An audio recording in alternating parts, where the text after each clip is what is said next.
High, welcome back to my mini blog. স্নান হয়ে গিয়েছে, আর স্নান করবার পরেই প্রথম যে কাজটি আমি করি সেটা হলো ঠাকুরকে আমি জল দিই আর ময়শ্চারাইজার এবং সানস্ক্রিন অবশ্যই অ্যাপ্লাই করে নিই। আগে আমি সানস্ক্রিনের এত ফ্যান ছিলাম না, কিন্তু রিসেন্ট ডেজে আমার স্কিন এত বেশি সেন্সিটিভ হয়ে পড়েছে, একটুতেই রিয়্যাক্ট করে। তো সানস্ক্রিন আমি এভরিডে অ্যাপ্লাই করি, সেটা বাইরে বেরোনোর হোক বা না হোক। এভরিডে সানস্ক্রিন কিন্তু মাস্ট, এটা আমাদের স্কিনকে খুব প্রোটেক্ট করে সমস্ত কিছু থেকে। আর ডট অ্যান্ড কির এই সিকার সানস্ক্রিনটা আমার রিসেন্টলি খুব ভালো লাগছে, তো এটা আমি স্নান করে উঠেই কিন্তু অ্যাপ্লাই করে নিই। তারপরে আমার কিছু পার্সেল এসে গিয়েছিল, তো সেগুলো আমি চেক করছিলাম।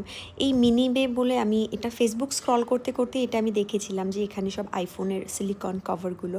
তো একটা কভার আমার খুব পছন্দ হয়েছিল, তো এটাই হলো সেই কভারটা। সত্যিই খুব সুন্দর, কিন্তু আমি আমার ফোনে লাগাতে পারছি না। তার কারণ হলো আমার ফোনে অলরেডি ক্যামেরা প্রোটেক্টরটা লাগানো। তো ভাবছি এটা ক্যামেরা প্রোটেক্টরটাকে খুলে তারপর এটা লাগাতে হবে। আর মিন্ত্রা থেকে আমি একটা কোয়ার্ড অর্ডার করেছিলাম, তো সেই কোয়ার্ডটাও চলে এসছে। এই কোয়ার্ডটা পুরোটা কটন কোয়ার্ড ছিল।